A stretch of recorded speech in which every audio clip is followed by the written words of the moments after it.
"There he is, officer. That's the man who broke into my house. Arrest him." Her voice shrill, panicked, and theatrical cut through the quiet suburban afternoon like a fire alarm. I didn't move. I just stood there at the edge of the driveway, my suitcase still in my hand, staring at the red and blue police lights washing over the glass walls of my home. I had just returned 2 weeks early from a high-stakes cybersecurity project in Tokyo. What I hadn't expected was to be accused of trespassing on my own property. The woman pointing at me from my porch wasn't a stranger. It was Barbara, our HOA president, and she was wearing my silk bathrobe. 6 months earlier, I had bought what I thought was my dream home. After years of grinding through cramped city apartments and non-stop international work, I finally had the money to build a sanctuary modern glass and steel house in a wealthy subdivision obsessed with order, silence, and appearances. The kind of neighborhood where lawn care was practically a competitive sport.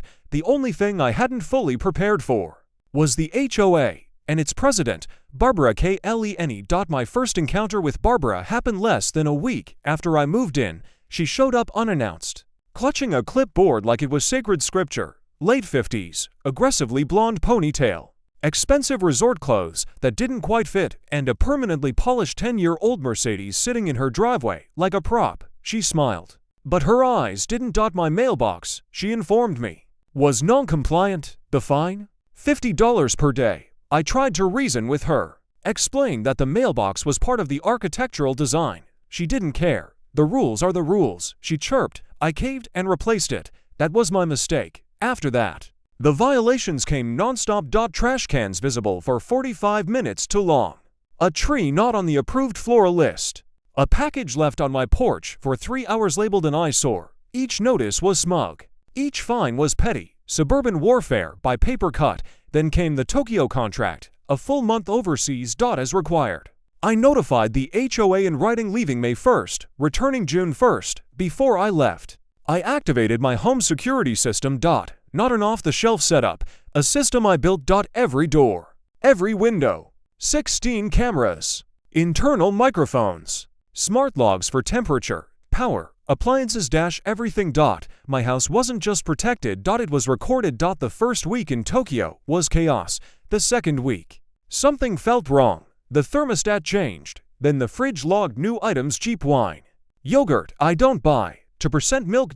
Then my media server showed activity on my Plex account. 3 hours of reality TV. I don't watch reality TV. My blood went cold. I pulled up the cameras, and there they were. Barbara and her husband Gary, barefoot, relaxed, sitting on my couch, using my TV, my glasses, my home. They weren't robbing me. They were living there. The HOA had a bylaw requiring homeowners to provide an emergency key.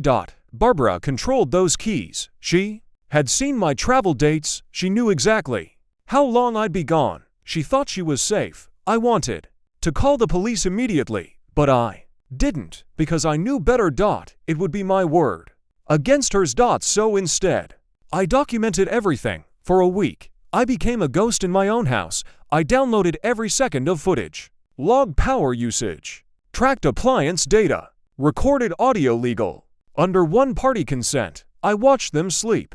In my bed, I watched Barbara try on my late wife Eleanor's clothes. That part almost broke me, but I stayed focused. This wasn't trespassing. This was intent. Then I got the smoking gun. Barbara on the phone, laughing. "He won't come back early," she said.